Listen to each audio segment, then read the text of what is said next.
Good Senator, if these decisions are bank decisions or divisions?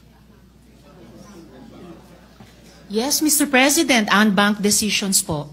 Well, you have to cite the I jurisprudence. gladly cite the GR number po bang hinihingi, Mr. President? Pagka sinabi pong bank, lahat po ng members ng Supreme Court, 15 of them, unanimous. To Kasi reiterate po, what baka division lang yan, dahil 5 lang yun. Hindi po No, bank Mr. yun. President, to reiterate what I already said, mga ano po ito, mga reversal ng unanimous Supreme Court decisions. Yes, but I am At sa asking for dalawang qualification, halimbawang Mr. President, binigay ko whether po these are bank on decisions or decisions by a division. And whether or not they Mr. were President, characterized by... sinabi ko rin na po kanina, Sandali unbanked po. decisions po ito. Ay, hindi po, Whether or I not am the replying to decisions question. are characterized by the following qualifications.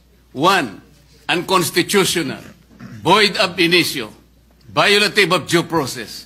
All these are present in those jurisprudence and cases as you cited. Mr. President, Bagamat para itong yung pinag-uusapan natin kaninang operative facts, kanina simple lang yung tanong eh. May kaso na po ba na ang Supreme Court sa unanimous decision ay ni-reverse ang sarili nila? Ngayon may dinadagdag na tanong. Pero sige po, yung League of Cities of the Philippines versus COMELEC, the Supreme Court in its original decision in 2008 unanimously declared the cityhood laws unconstitutional. I will have to get more information po on the ISAA reversal of unanimous decision.